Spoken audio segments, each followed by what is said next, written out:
ఆడుదామాంధ్ర అవకతవకలపై ACB విచారణ చేపట్టనుంది. ఈ మేరకు కాసేపట్లో అధికారిక ఉత్తర్వులు జారీ చేయనుంది ప్రభుత్వం. వైసీపీ హయాంలో ఆడుదామాంధ్ర కార్యక్రమంలో భారీగా నిధులు అవకతవకలు జరిగినట్లు భారీగా ఆరోపణలొచ్చాయి. దాదాపు 125 కోట్ల నిధులు గోల్మాల్ జరిగినట్లు ఫిర్యాదులందాయి. ఈ కార్యక్రమంతో మాజీ మంత్రి రోజా లబ్ది పొందినట్లు ఆరోపణలు రావడంతో ప్రాథమిక విచారణ చేపట్టారు.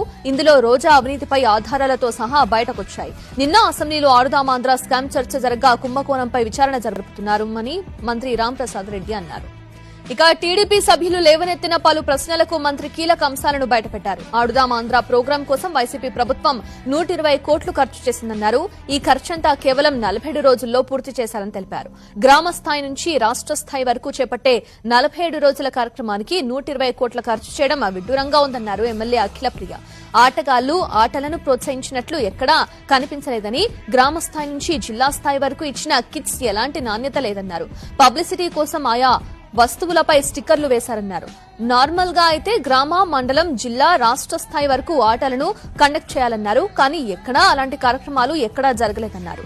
వాలంటీర్ల ద్వారా ఫేక్ ఆధార్ కార్డులు తీసుకుని రిజిస్ట్రేషన్ చేయించడం జరిగిందని, క్వాలిటీ లేని స్పోర్ట్స్ కిట్స్ ఇచ్చారని ఆరోపించారు. పబ్లిసిటీ దాదాపు 35 కోట్లు ఖర్చు చేశారని, గెలిచిన వారికి 12 కోట్లు ఇస్తామని చెప్పారని, ఇప్పటి వరకు ఆటగాళ్ల ఖాతాలో నిధులు పడలేదన్నారు అఖిలప్రియ.